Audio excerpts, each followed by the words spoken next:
सत्यम शिवम सुंदरम सतचित आनंद स्वरूप सत श्री अकाल मूर्त परम पिता परमात्मा शिव के सौभाग्यशाली संतान प्यारे भाइयों तथा बहनों,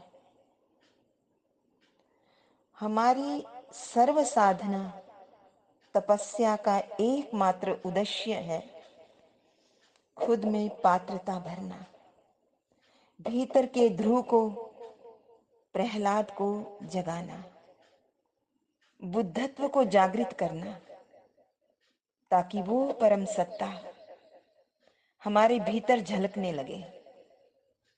भीतर का विश्व बंधु, विश्वामित्र मुखर हो जाए। कल हमने स्वचिंतन की धारा में अपनी कमियों का जिक्र किया था और आज उसका समाधान प्रस्तुत करेंगे। पहला था सत्य ज्ञान की कमी। सत्य क्या है? क्या है सत्य ज्ञान? सत्य ज्ञान सदैव सर्वमान्य, सर्वकाल में सम तथा सार्वभौमिक होता है। परमात्मा शिव द्वारा प्रदत्त आत्मज्ञान, परमात्म ज्ञान तथा काल चक्र का ज्ञान सार्वभौमिक सत्य है। यथा श्रीमद् भगवत गीता का ज्ञान आज भी उतना ही समसामयिक, युक्ति युक्त और ज्ञान युक्त है। पूरी मानवता पर समान रूप से लागू होता है, इसलिए इसे सनातन कहा जाता है। इसी ज्ञान के माध्यम से आध्यात्मिक सत्ता का जागरण होता है। दूसरा पॉइंट था शक्ति की कमी। हमारा मनोबल, बुद्धि बल, आत्मबल कैसे विकसित हो? देखो, जब बैटरी डिस्चार्ज होती है तो पावर हाउस से कनेक्ट की जाती है। ठीक वैसे आत्मा रूपी बैटरी चार्ज होगी स्वचिंतन, श्रेष्ठ चिंतन, प्रभु चिंतन करने से। इससे मनसा पावरफुल बन जाएगी, बुद्धि विवेकपूर्ण तथा आत्मा शुद्ध बुद्ध बन जाएगी। वाणी से सेवा आसान है, पर मनसा के लिए मनोबल चाहिए। उसके लिए चित्त की वृत्ति शुद्ध होनी चाहिए, क्योंकि वृत्ति से ही वायुमंडल का निर्माण होता है। तीसरा पॉइंट था प्रेम का। शुद्ध रूहानी प्रेम का जीवन में उदय तभी होगा जब समस्त मानवता के प्रति आत्मदृष्टि का उदात्त भाव होगा। सारा विश्व भातृभाव से ओतप्रोत हो जाएगा तो वसुधैव कुटुंबकम की भावना स्वतः साकार हो जाएगी। चौथा पॉइंट था शांति की कमी। आत्मिक स्वरूप में जागृत होने से शांति प्रकट हो जाएगी, क्योंकि आत्मा का मूल स्वधर्म ही है शांति। हम घंटों शांत रह सकते हैं, ये हम सबको अनुभव है, परंतु क्रोध का एक क्षण, आधा मिनट भी हमें गवारा नहीं है। बाह्य और भीतर सिस्टम को वो डिस्टर्ब कर देता है। अतः शांति हमारी मूलभूत डिमांड है। पांचवा, सद्गुणों का अभाव। सद्गुणों को उजागर करने के लिए आत्मस्थ होना होगा।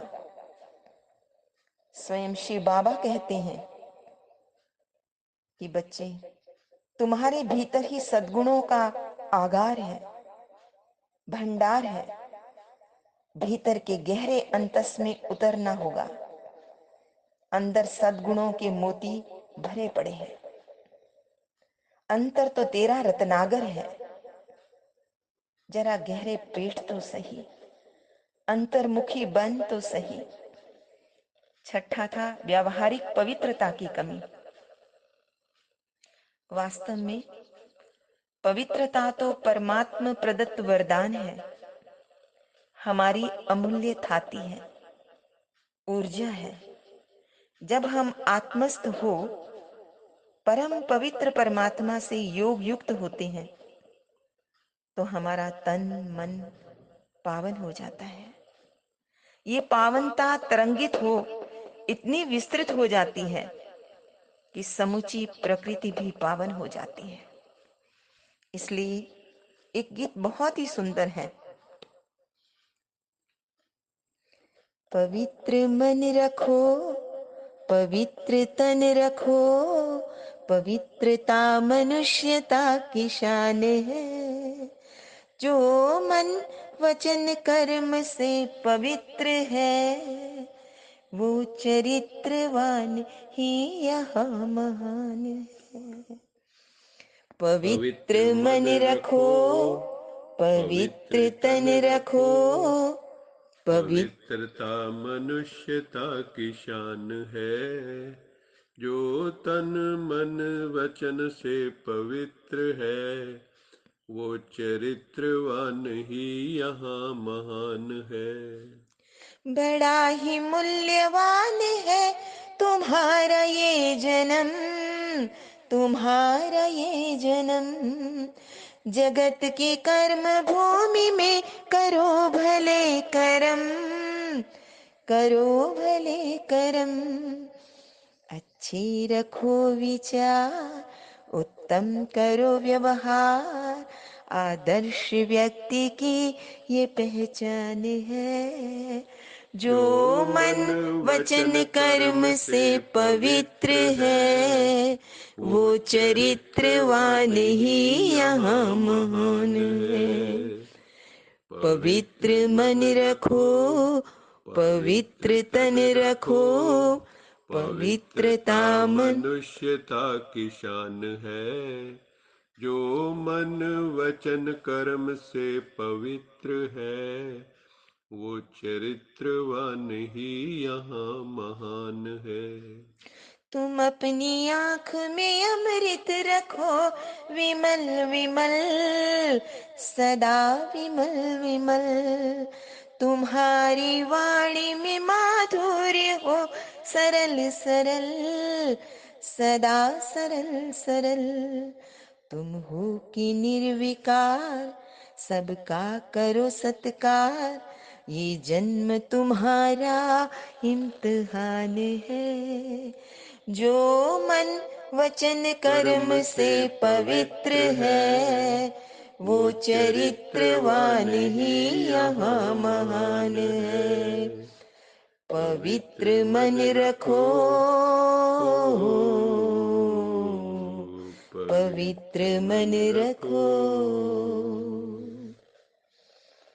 वाणी का तप है मधुरता, सत्यता एवं कल्याण से भरे वचन।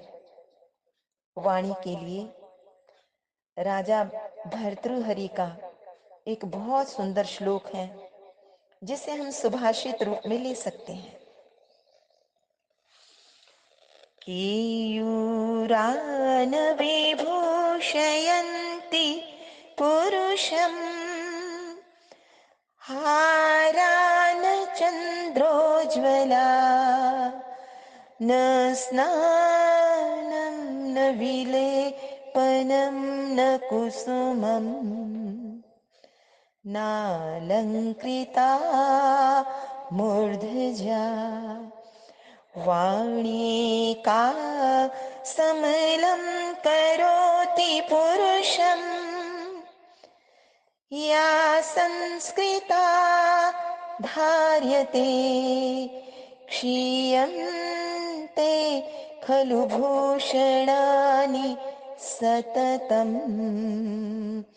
वा भूषणं भूषणम्। इसका अर्थ है स्वर्ण के आभूषण और उज्जवल हारों के श्रृंगार से, सुख सुगंधित लेप युक्त स्नान से, न ही केशों के सुंदर श्रृंगार से व्यक्ति का व्यक्तित्व विभूषित होता है। उसकी शोभा तो होती है संस्कार युक्त सभ्य वाणी से, सदाचार से। यही सच्चा आभूषण है जो कभी विनिष्ट नहीं होता। मीठे मीठे सिकिल दे बच्चों प्रति माता पिता बाप दादा का याद प्यार और गुड मॉर्निंग। रूहानी बाप की रूहानी बच्चों को नमस्ते।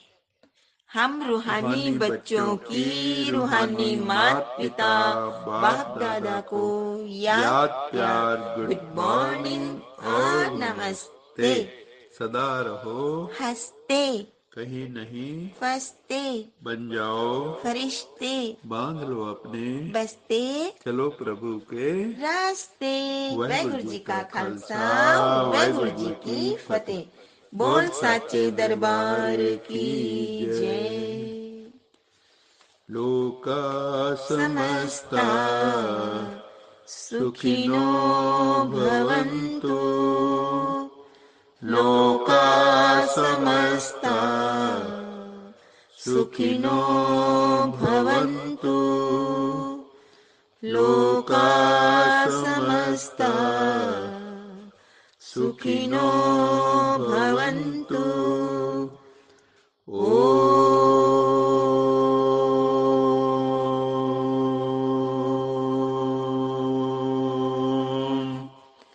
शांति